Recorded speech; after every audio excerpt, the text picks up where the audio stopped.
Hello everyone, this is Admiral Ashir here. I'm just going to do a quick introduction to some game mechanics that you may or may not know if you are new to Star Trek Online. Here's the open screen. I'm going to engage. I am already to the point where I have characters. I'm going to choose one of my lower level characters here, level 36. I know that a lot of you might be a lot lower than that if you're watching this video, but the mechanics are the same, so let's take a tour. We load up the character here and get a loading screen.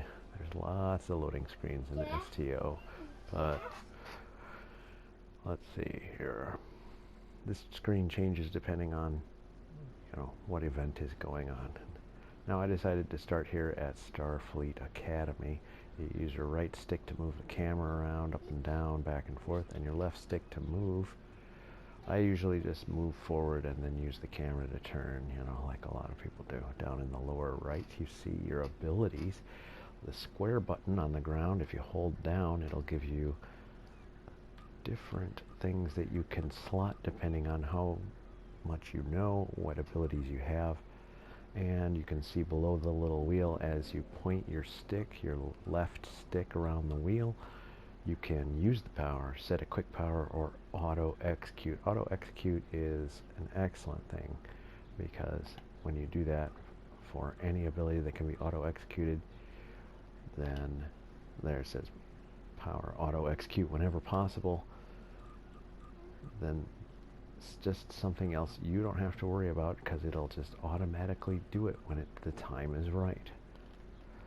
That one can't be, so that's why I have it set by clicking in the stick, the left stick, to my quick power, so that when I press the square button, boom, that's what happens.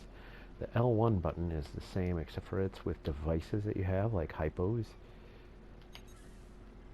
or abilities based on your kits that you have. Those kits are inside of your equip character. R2 and R1 are your fire buttons, and circle is your melee. Ooh, there, I just tried to hit someone with the butt of my gun. Yeah, there we go. Okay, so let's go into the menu here. If we press the option button, we go into menu. And your menu will look a lot like this. At the very top, we can see our ship. But it also, on the left, when you're first in there, you can go to your captain, your ship, or your bridge officers. Down below that, officer or officers. Let me see here. We're just talking about captain, and here's all your different items that you have. You could have two different weapons that you can cycle between on your captain, but only on your captain. And your bridge officers get one, and they just do what they do. These are those kits that give you different abilities. Sometimes you can have universal kits that are pretty neat, get through events or buy on the exchange through different means. And then there's ones that are specific to your type of character, tactical, engineer, or science. And grenade is like one that, tactical officers usually start out with. Kit frame is something that I don't have on her yet, but you can get later in the game that boosts things like your critical stats and things like that, and it just affects all of your other kits and stats. Shield is a good one to have, no matter what, a good one, because that's the shield around you that takes damage first before your body takes, which has body armor on it, better body armor, longer you'll last on the ground. No matter what, ground is a little funny, just because it's an older system. Your stats just kind of tell you stuff to keep track of. Your career for yourself, this tab is not very important. However, when you go to your bridge officers, like if you started out with the Discovery introduction, you probably ended up with a different person, but through this, I did the Next Generation, and I ended up with Elisa Flores, and I tab over the R2 to stats and then career. Here in career, you can promote your officer using your specialization points, or if you need to, you can dismiss over there. Alright, let's go back up. Here, we'll get to the ship when we get into space. If we use the R1 and L1 buttons, we go through those tabs at the top. R1 is inventory, And there you've got an entire set of things on the side there. Inventory is just the stuff you have sitting around that you pick up or that you're holding on to. Right now she just has this singularity core for Romulan Warbird for some reason. I don't know why. R1 is where all of the people who've showed up to be bridge officers that you haven't chosen to have be a bridge officer yet sit and wait if you have some there. When you select them, they all want to join your team, or you can press that triangle down there, convert them to a manual, and then you can use them to create a manual and train another bridge officer on that ability. There I could turn this person into attack pattern Omega 3, and that one's actually not a bad manual. Let me do that. So I'll press OK, and then in my inventory there is the training manual attack pattern Omega 3, and I can train one of my bridge officers in that ability. The away team just shows, you know, who's in your away team. Let's go down to, and as you see here, these subcategories were all those tabs, you know, so captain and bridge officers and ship were all in that first. Inventory was the next thing around, and the recruit and away team there. So, and here in skills, you got your own captain skills that keeps track of your traits, your skills that you've spent, and in space and on the ground. The specializations you don't have to worry about until you're much higher. Cruise stations now. That's where we can go. Oh, here in space. I've got these seats. You probably have a lot less if you're earlier in the game, seats on your ship, but the principle is the same. Suppose I want to use that attack pattern Omega 3 that I just made. I don't know if I'm going to be able to do it here. No. Omega 1 is the highest I can go there.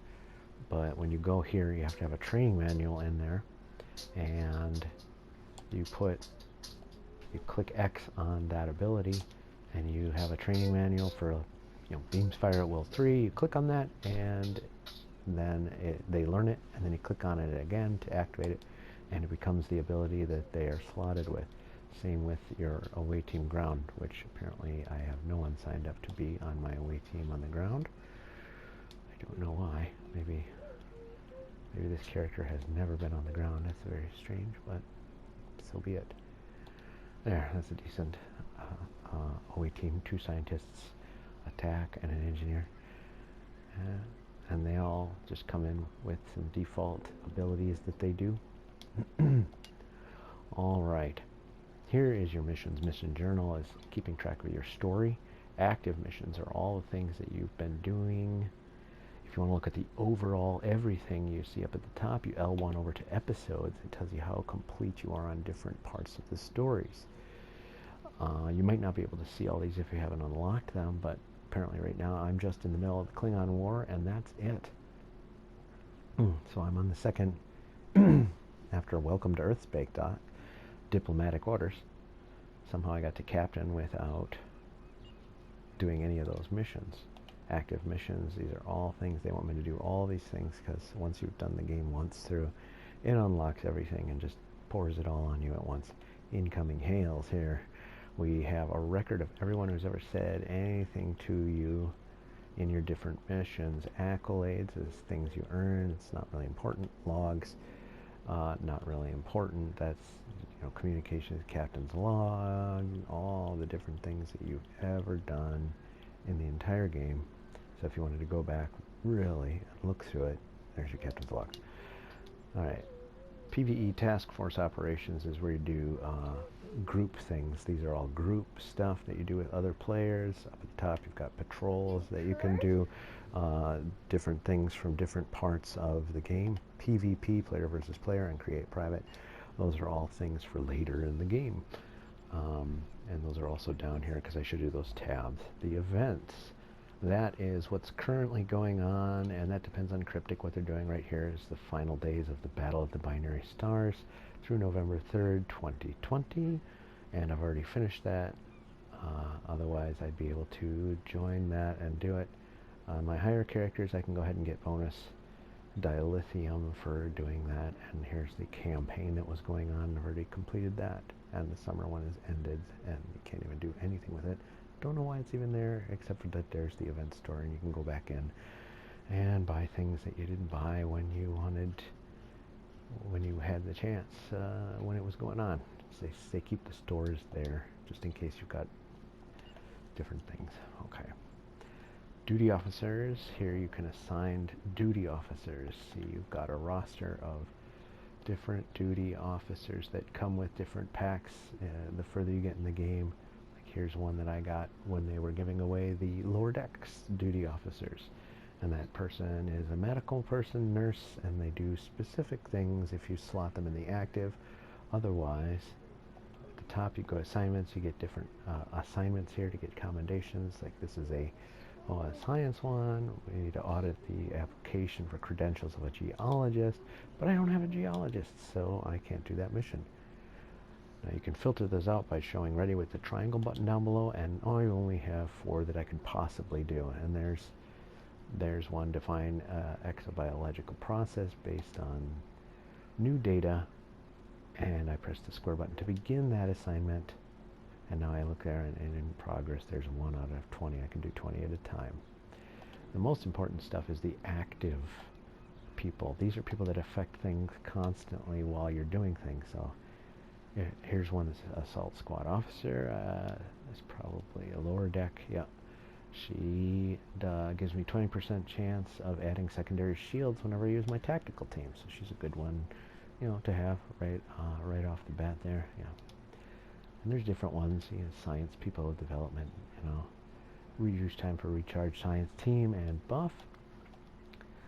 And those are passives, so they happen all the time while you're doing stuff. They also have duty officers for the ground, like medical.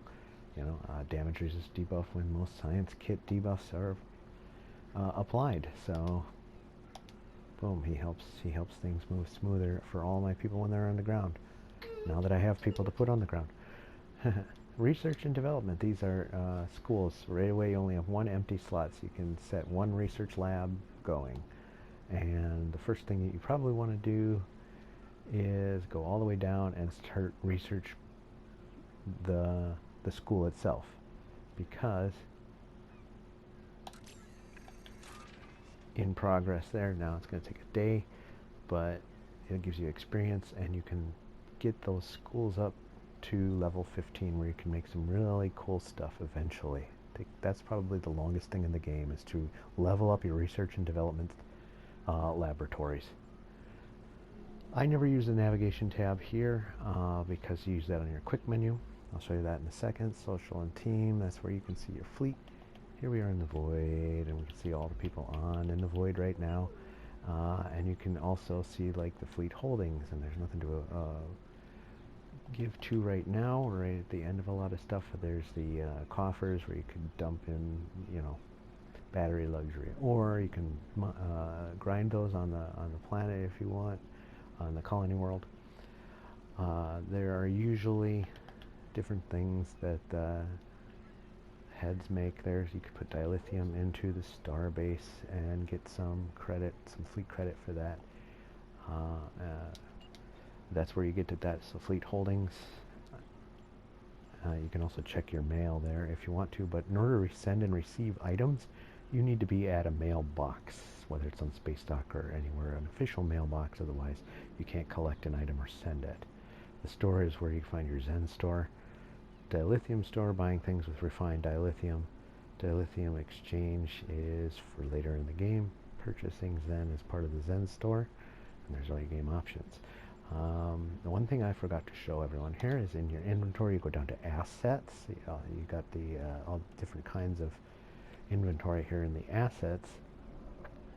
Every day you want to go over here to the dilithium section and press X to refine dilithium. I can't on this character, I have no ore.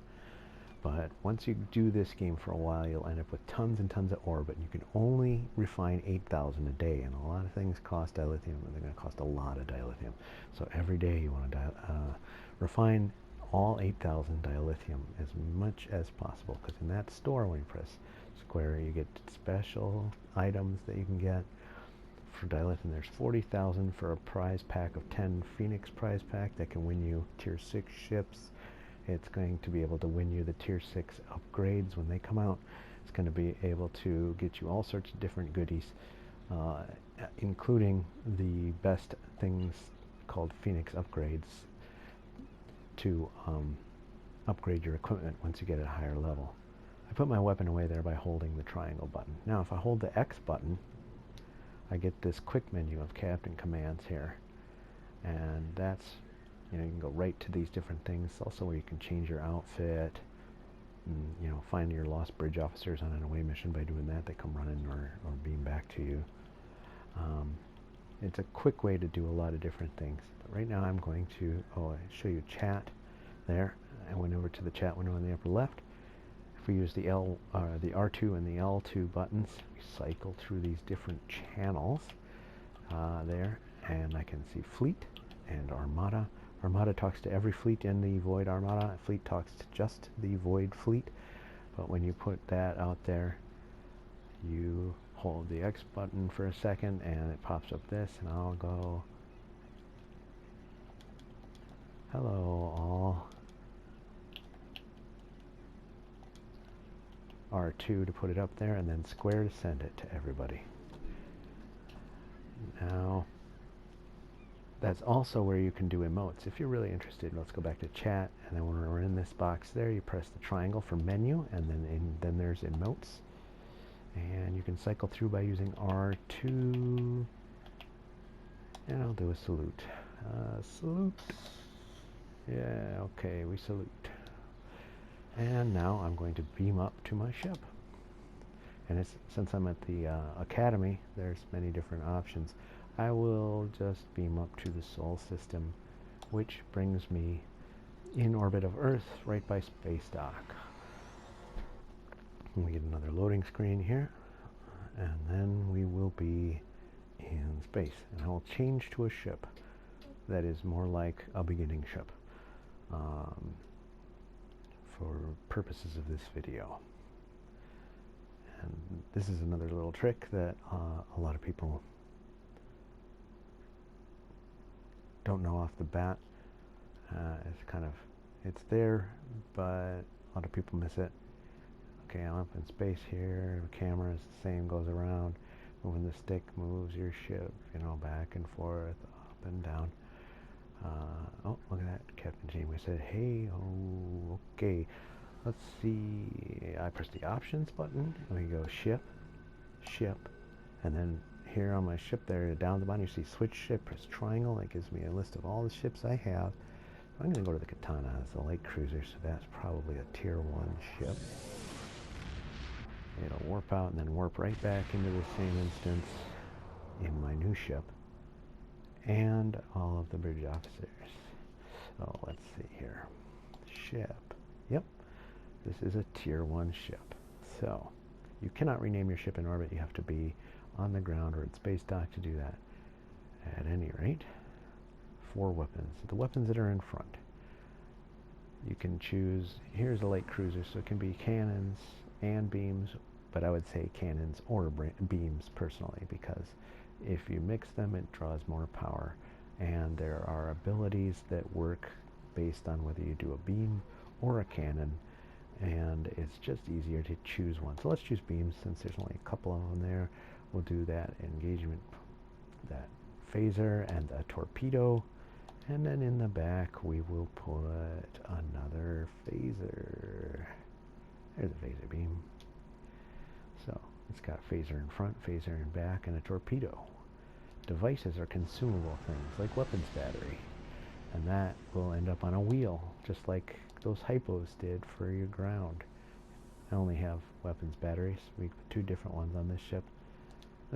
Every ship needs a shield, a deflector, an impulse engine, and a warp engine in order to move and stuff. This is the best one I got here, so I'm going to put a level 6, Mark 6 shield on there. Oh, let's see, these are all standard issues.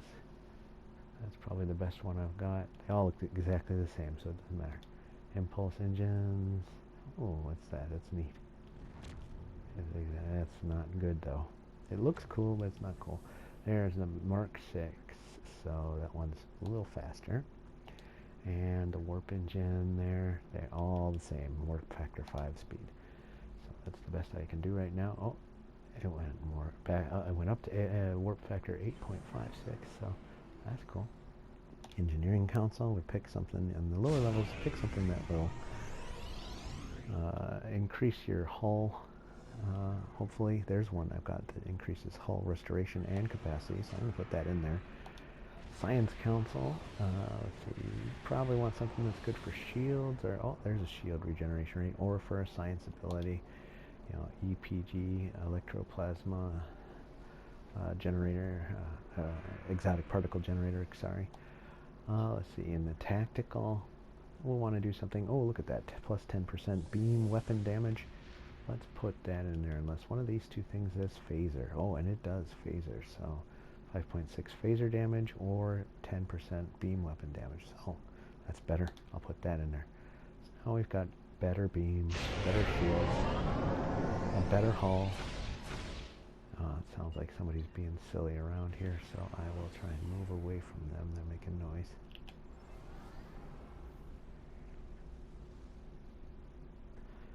And I did that by pressing the up button. If you see in the lower left of the screen is your thrusters. Right now we're stopped. Then we go up one. That's 1/4, 1/2, 2, 3/4 thrusters and full thrusters. And then if you hold down the up button, if you're not near space dock, which I currently am, let's see, too close to space dock. Thrusters only near space dock.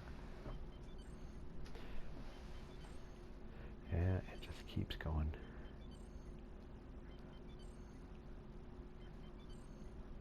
Boy, oh boy. Trying to get away from space dock here. There we go. See how it's flashing? Now I'm at full impulse. And we're getting away from space dock there. And all the people making all sorts of goofy noises and things. Okay, now let's go and review one more thing before I show you the wheels and the quick buttons, and then that'll be it for this session. Crew stations now, we're in space. So I have 3 seats in here, a tactical officer, science officer, and an engineering officer in here. Let's see, this guy's got torpedoes. High yield is what he knows, and you can teach him these other things if you get them. Personally, I would probably want to have the beams overload 1, because that makes your beams more powerful, but this makes your torpedoes more powerful. It's an ability that will be able to be set to the red button. Same with the yellow button here, emergency power to shields. That's a pretty good one for the beginning, because emergency power, you can set it anywhere, but only one place at a time. You know, weapons, shields, engines. Tachyon beam 1 is not a bad science ability to begin with. It is something that does things to the other people's ship. See, it says drains the shield each pulse. So basically you are using your deflector dish to drain your opponent's shields. And that's a pretty neat use for that science. So down here in the lower right you see the circle. That's the only thing I have. Right now I've got to execute 10 seconds after combat. You can change it, cycle through by pressing R1. I'll just set it to auto execute whenever possible. Triangle, there's only that one ability. Emergency power to shields will auto execute when any of your shields are less than or equal to 50% strength. That's a pretty good place to put it, because if your shields start going down, you want emergency shields. And that's basically telling your bridge officers to do their jobs when they're supposed to do their jobs, rather than you having to press the buttons. But you can always set them to press the buttons. You know, you can still, I could press that button right now, and there is emergency power to shields, just because I'm the captain and I feel like pressing it. And then there's that one with the tachyon beam. So average shield strength greater than or equal to 75%. In other words, they got really strong shields, hit them with that tachyon beam so that it goes away. L2 is all your captain's abilities and maneuvers. These are things that you get through your skills or your career path. Like attack pattern Alpha 3 is tactical only. Ramming speed, fire on my mark, also tactical initiative. Evasive maneuvers is what I like to have on R2, because when you're moving around, and you're going back and forth. If you hit that evasive maneuvers, suddenly you can go really quick for a short period of time. See how it's clicking down 4, 3, 2, 1 seconds, and it's over, you know, and you get used to how long that lasts. And there are different things to make it last longer or move faster, things like that, recharge faster. L1 button is all your stuff that you have. The reiterative structural capacitor was one of those things that I put into the engineering slot that boosted my hull and stuff. It also had a power, which is to target herself, 20 seconds heal, and allies within 4 kilometers for 25% of damage taken the previous second. So I could set that by clicking the button in so that I can do that whenever I need to. Those weapons batteries, but I can auto-execute those whenever I need one there. Full impulse is just a quick button for holding the up button, so you never have to use this one. And there's the other weapons battery, so it doesn't, you know, that's already set to auto-execute. So, and this is what the reiterative structural capacitor looks like. Boom, there, and now it's, and anyone who is near me would be able to gain health. I want to look closer at my ship. You go cycle camera distance. There's 3 different levels. There's close-up, medium, far away. Okay. Now, on this quick button here in space, you have still the chat and that camera. You can depart the current system you're in and go to sector space. You can transwarp. Transwarp will bring up a list of places you can go. Part of the fleet, you can go to these different places whenever your transwarp is ready to go. It does need to cool down between jumps, but the places that you can go depend on how far you are in the game. The further you get in the game, the more places you can go. Also, the further you get into your ambassadorial missions within the duty officers, and that's a complicated one, so if that confuses you, forget it. Doesn't matter. They'll bring up different places like Deep Space Nine. The hard way, you depart system, is to just go to sector space.